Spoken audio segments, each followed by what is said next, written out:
Well, David Cohen joins us now from Singapore. He's head of Asian forecasting at Action Economics. Good to see you there, David. Why are the Chinese authorities having so much difficulty in controlling inflation?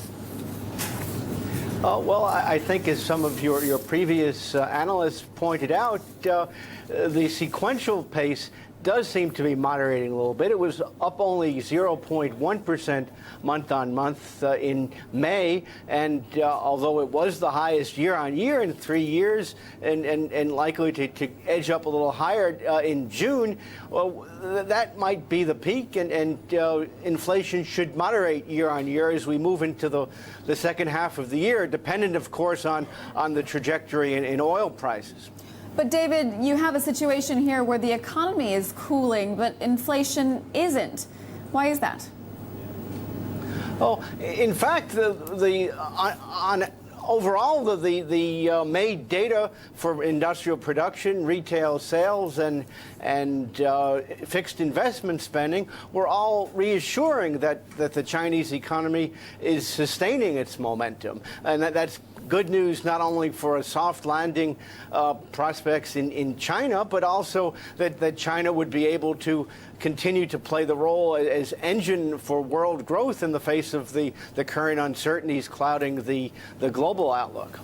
David, to what extent is inflation playing a role in the debate over Chinese currency? Now, Nouriel Roubini told us the other day that allowing the yuan to rise could help, I mean, on so many levels.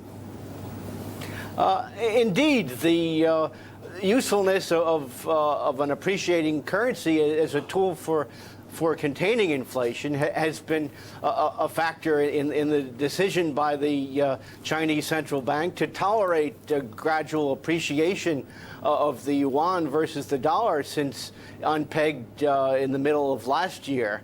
And that argument has been emphasized by people at the IMF in urging China to allow continued appreciation in their currency. And I think that the usefulness will continue to lead China to tolerate gradual appreciation, only at about a 6% annual rate of appreciation versus the dollar, but continuing.